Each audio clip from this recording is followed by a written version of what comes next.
प्यारे बच्चों नमस्कार। आप लोग को पता होगा कि आप लोग को गर्मी छुट्टी में कुछ वर्क दिया गया, असाइनमेंट वर्क दिया गया है। तो आज के इस वीडियो में हम लोग क्लास 7 के जो भी बच्चे हैं उनके लिए लेकर आ गए उनका होमवर्क। ठीक है, आज की इस वीडियो में हम आपका होमवर्क कंप्लीट कराने वाले हैं। तो देखिए हम लोग क्या करें, हिंदी से शुरू करते हैं।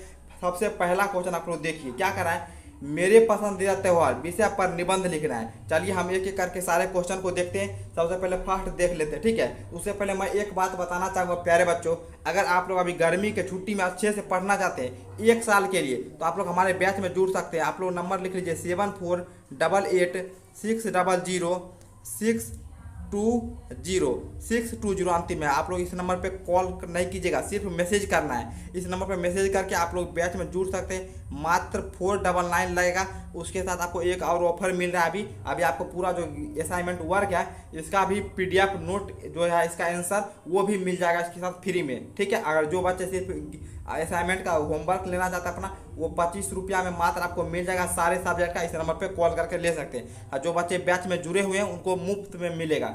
ठीक है, कोई घबराने की बात नहीं। आप लोग इस नंबर पे जल्दी से मैसेज करके आप लोग सारा कुछ ले सकते हैं। चलिए हम लोग फर्स्ट क्वेश्चन का आंसर देख लेते हैं। तो देखिए प्यारे बच्चों, हम लोग आ चुके हैं। आपका देखिए यहाँ पे उत्तर आप लोग कैसे लिखिएगा वो देखिए। सबसे पहले मनाने की विधि लिखिएगा। ठीक है, त्यौहार में तो लिखिएगा राखी का त्यौहार श्रावणी पूर्णिमा को मनाया जाता है। उस समय मौसम भी बड़ा सुहावना होता है। ठीक है, मौसम भी काफ़ी सुहावना होता है। ठीक है, आकाश में बिजली मानो अपने भाई बादलों को राखी बांधने के लिए अपनी अधूरता प्रकट करती दिखाई देती है। ठीक है, यहाँ तक लिख लिए। आगे बढ़िए, आप लोग क्या लिखिएगा आगे में।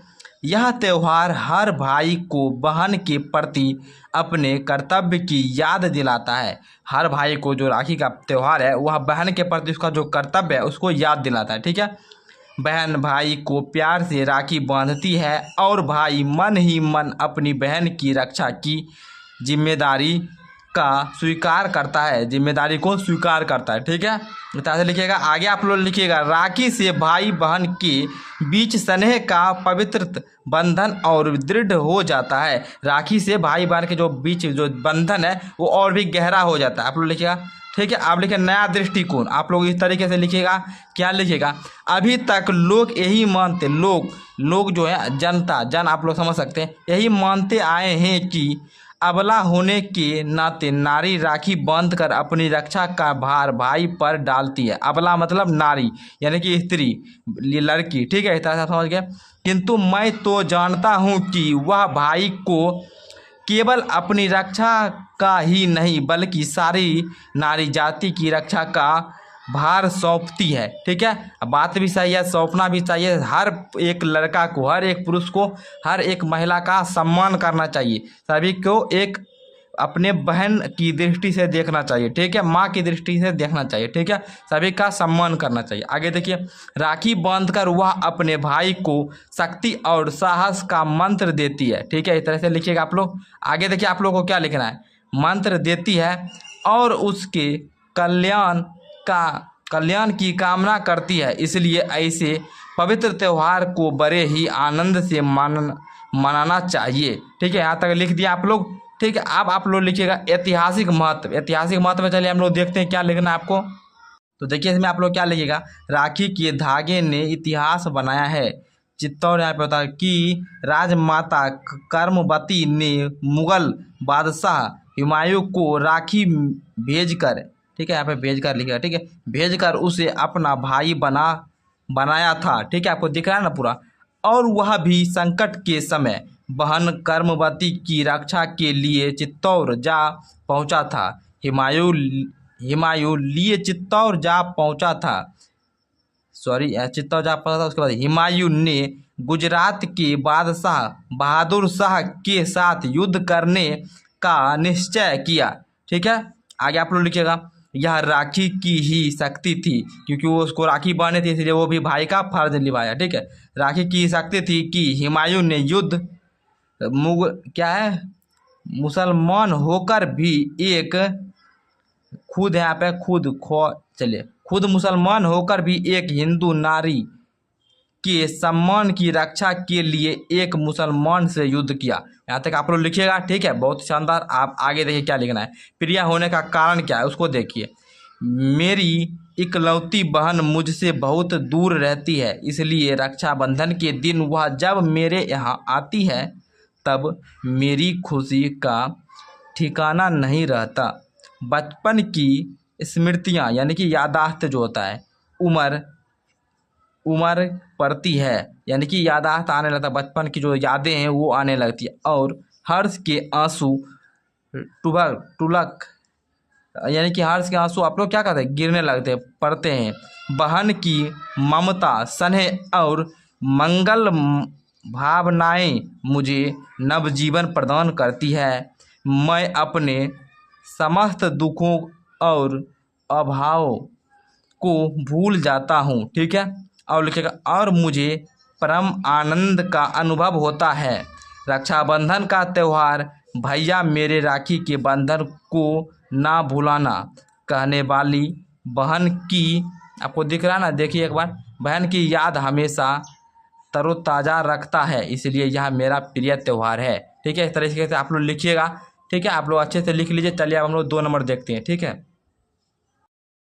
तो प्यारे बच्चों अब देखिए आपका 2 नंबर क्या है। अपने आसपास की वस्तुओं और घटनाओं को दर्शाने के लिए एक डायरी लिखिए। तो आपको क्या करना है, अपने आसपास के वस्तुओं को दर्शाने के लिए और घटना जो होते हैं उनको दर्शाने के लिए एक डायरी को लिखना है, ठीक है। चलिए इसको हम लोग क्या करते हैं, इसका भी उत्तर देखते हैं आप लोग कैसे लिखिएगा, सारा कुछ आपको दिखाते हैं। चलिए 2 नंबर का उत्तर क्या लिखिएगा, लिखिएगा मेरे गांव का नाम डैश है। आप अपने गांव का नाम दे दीजिएगा। यहाँ चारों तरफ हरियाली ही हरियाली है। सभी लोग जानवरों को पालते हैं, अधिकतर गायों को पाला जाता है। गांव के पास एक नदी भी बहती है। गांव से एक सड़क गुजरती है जो गांव को शहर से जोड़ती है।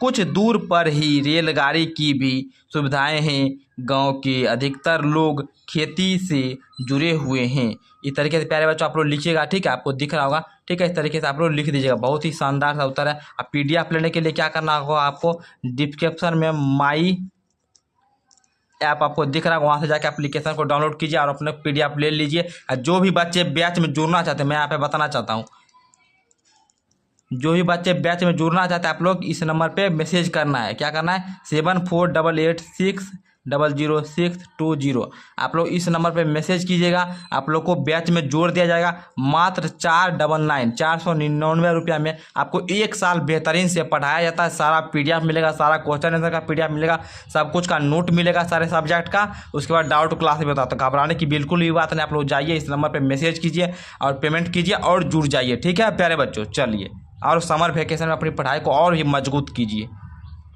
तो प्यारे बच्चों अब आप लोग आ जाइए 3 नंबर पे। 3 में क्या कह रहा है, आप अपनी पसंद की कोई कहानी पढ़े एवं उसे संक्षेप में 200 शब्दों में लिखे। तो चलिए प्यारे बच्चों इसका भी शानदार सा एक कहानी देते हैं जो कि आपको पढ़ने के बाद मज़ा भी आएगा। आप लोग पढ़े भी होंगे, कोई बच्चे पढ़ भी लेंगे। चलिए उसका हम लोग देखते हैं, बहुत ही शानदार सा, बहुत ही सारांश आप लोग को दे देते हैं, कहानी समझा भी हम आपको देंगे, ठीक है। चलिए तो इसका भी उत्तर हम लोग देख लेते हैं। चलिए पहले जो हम यहाँ पे पढ़ देते हैं आप लोग की तरह से लिखिएगा, फिर हम आपको कहानी समझा भी देंगे एक बार आसानी से, ठीक है। चलिए पढ़िए, पहले आप लोग यहाँ पे देखिए किस तरह लिखना है। कहानी भगवती प्रसाद, कहानी जो है भगवती प्रसाद जो वाजपेयी, जिसमें कहानीकार ने एक पिता का बच्चों के प्रति प्रेम भाव को दर्शाया है। किस तरह से एक पिता अपने बच्चों को खोने के बाद अन्य बच्चों में उस खुशी की तलाश करता है, ठीक है। कहानी भगवती प्रसाद दुबे जी, भगवती प्रसाद जो है वाजपेयी, उनका लिखा हुआ है, ठीक है। इसमें वो बताते हैं पिता का बच्चे के लिए क्या प्यार होता है, क्या स्नेह भाव होता है। तो आप लोग कहानी पढ़िएगा तो आपको और भी आनंद आएगा। बहुत ही शानदार सा कहानी है। चलिए हम लोग कहानी को देखते हैं, आप लोग किस तरीके से लिखिएगा, आपको लिखना था ना ऊपर में, ठीक है। चलिए कहानी शुरू होगा। एक आदमी पहले एक खिलौने वाले के रूप में आता है। वह मधुर स्वर में बच्चों को बहलाने वाला खिलौना वाला गाकर सुनाता है। सभी बच्चे उसके खिलौनों पर रिझ कर अपनी तोतली आवाज़ में भाव पूछते हैं, यानी कि पूछते कितना का है, कौन सा खिलौना कितना का है, मोल भाव करने लगते हैं। नन्हे नन्हे बच्चों से पैसा लेकर तथा उन्हें खिलौने दे वह फिर वहाँ से गीत गाता हुआ चल पड़ता था, ठीक है। है यहाँ पे था कर दीजिएगा, या फिर है भी ठीक है, ठीक है। चलिए, राम विजय बहादुर, यहाँ पे होता है राय, यहाँ पे थोड़ा मिस्टेक है, कहानी आप लोग तो जानते नहीं होंगे, ठीक है। तो हमको पता है यहाँ पे राय विजय बहादुर का क्या होगा, राय विजय बहादुर के बच्चे चुन्नू मुन्नू, दो बच्चे थे, एक चुन्नू एक मुन्नू। चुन्नू मुन्नू भी एक दिन खिलौने लेकर आया, ठीक है, खिलौने लेकर आए घर, ठीक है। उनकी माँ रोहिणी, क्या, चुन्नू और मुन्नू की माँ कौन थी, रोहिणी, इतने सुंदर और सस्ते खिलौने देखकर सोचने लगी कि वह इतने सस्ते खिलौने कैसे दे कर गया, ठीक है। यानी कि सस्ता खिलौना बेचता था वो आदमी, तो उनको लग रहा था इतना सस्ता कैसे दे रहा है खिलौना। इसके 6 महीने बाद नगर में किसी मधुर मुरली बजाकर बेचने वाले का समाचार शहर में फैल गया। वह बहुत सस्ती मुरली बेचता था। रोहिणी उसकी आवाज़ सुनकर पहचान गई, ये वही खिलौने वाला है। रोहिणी ने अपने पति के द्वारा इसे मुरली वाले को बुलाया। रोहिणी जो है वह अपने पति से बोलकर मुरली वाले को बुलवाती है, यानी कि अपने घर के आगे बुलवाती है, ठीक है। तथा अपने बच्चों के लिए मुरली खरीद ली, ठीक है, बुलवाती है और मुरली खरीद लेती है, ठीक है। फिर उसे देख बच्चों का समूह खुश होकर उसके चारों तरफ इकट्ठा हो गया, यानी कि मुरली वाले के चारों तरफ इकट्ठा हो गया, सारा बच्चा जो था इकट्ठा हो गया। मुरली वाले ने सभी बच्चों को देने के बाद उस बच्चे को भी मुफ्त में मुरली दी जिसके पास पैसे भी नहीं थे, यानी कि जिस बच्चे के पास पैसा नहीं था उसको मुफ्त में मुरली दिया, ठीक है। आगे देखिए, इसके 8 मास यानी कि 8 महीना बाद सर्दियों में एक मिठाई बेचने वाला गीत गाता हुआ आया। रोहिणी को इसका स्वर भी कुछ सुना हुआ सा लगा, यानी कि वही था मिठाई वाला, वही खिलौना वाला था, वही मिठाई लेकर आया, तो आवाज़ सुना सुना लगा। वह अपनी छत से तुरंत नीचे आई। रोहिणी जो थी वो छत पर बाल सुखा रही थी, तो छत से नीचे आई। उसने मिठाई वाले को बुलाया, यानी कि दादी को कहकर मिठाई वाले को बुलाया। रोहिणी के पूछने पर उसने बताया कि वह इससे पहले खिलौने और मुरली बेचने आया था, ठीक है, वही आदमी था। रोहिणी ने उससे पूछा कि वह इतनी सस्ती चीज़ें क्यों बेचता है, ठीक है, बहुत ही सस्ता दे रहा था तो पूछती है इतना सस्ता आप कैसे बेच पाते हैं। मिठाई वाले ने बताया कि वह एक नगर का अमीर आदमी था। वो पहले एक अमीर आदमी था मिठाई वाला, उसके 2 बच्चे और एक सुंदर पत्नी थी, लेकिन अब कुछ भी नहीं रहा, यानी कि सारे लोग अभी जिंदा नहीं है, ठीक है, जीवित नहीं है। वह अपनी पुरानी बातें याद करके फूट फूट कर रोने लगा। उसने बताया कि वह इन्हीं बच्चों में अपने बच्चों को झलक देखने के लिए यह सामान बेचता फिरता है, यानी कि इसी बच्चे में अपने बच्चे की झलक देखकर यह सामान वह आदमी बेच रहा है।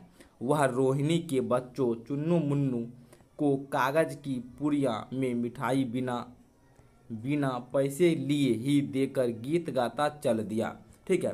तो गीत गाते हुए फिर से चल दिया, यानी कि होता क्या है, एक आदमी है, ठीक है, इसका शीर्षक क्या होगा, मिठाई वाला, ठीक है, कहानी है आपका मिठाई वाला, ठीक है। तो वही हम दे दिया आप लोग को, ठीक है, तो इस तरह से आप लोग लिख लीजिएगा, ठीक है। चलिए, तो यहाँ पर एक बार आप लोग समझ भी लीजिए, छोटा सा हम समझाते। एक आदमी होता है, ठीक है, उसका बहुत ही अमीर आदमी है और वो मतलब उसका एक सुखी संपन्न परिवार है, लेकिन होता क्या, उसके घर में कोई भी आदमी नहीं बचता, यानी कि सब लोग मृत्यु हो जाती है, ठीक है, समझ लीजिए, मृत्यु हो जाती है, तो उस अकेला बच जाता है। तो वो अकेलापन को दूर करने के लिए क्या करता है, वो सबसे पहले खिलौना बेचना शुरू करता है, क्योंकि खिलौने लेने के लिए बच्चे आते हैं, उनमें वो अपना बच्चा देखता है, इसलिए वो खिलौना बेचने का काम करता है, फिर मुरली बेचने का काम करता है, फिर मिठाई बेचने का काम करता है, ठीक है। इस तरीके से छोटा कहानी आप लोग को सारांश दे दिया, उस तरह से लिख लीजिएगा, ठीक है। चलिए, तो इसी प्रकार आपका जो हिंदी का है पूरा क्वेश्चन 3 था, 1 2 3 तीनों क्वेश्चन कंप्लीट होता है। अगर आपको जिस सब्जेक्ट चाहिए जल्दी से आप लोग कमेंट कर दीजिएगा, आपको उसका भी मिल जाएगा। वैसे हम लोग जल्दी सारे सब्जेक्ट का करवाने वाले हैं। आपको किस सब्जेक्ट का पहले चाहिए जल्दी से आप लोग कमेंट करके बताइए, और इसका PDF देख लीजिए, एक बार बता देते कैसे PDF आपको मिलेगा, ठीक है। चलिए, तो प्यारे बच्चों, अगर आप लोग इसका आंसर लेना चाहते हैं सभी क्वेश्चन का PDF प्लस आंसर का PDF बहुत ही शानदार तरीके से, तो आपको यहाँ पे एक नंबर दिख रहा होगा, आप लोग इस नंबर पे सिर्फ आपको मैसेज करना है, ठीक है, कि सर हमको क्या चाहिए, असाइनमेंट वर्क जो मिला है आपका होमवर्क वो आपको चाहिए। और इसके लिए आपको क्या करना, 25 रुपीज़ लगेगा, ठीक है।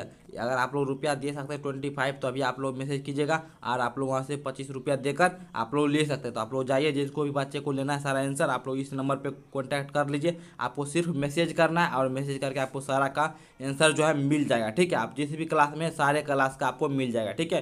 तो जाइए, आप लोग ले सकते हैं। और आप लोग माई एप्लीकेशन जो डिस्क्रिप्शन बॉक्स में दिया गया है उसको भी डाउनलोड कर लीजिए, ठीक है।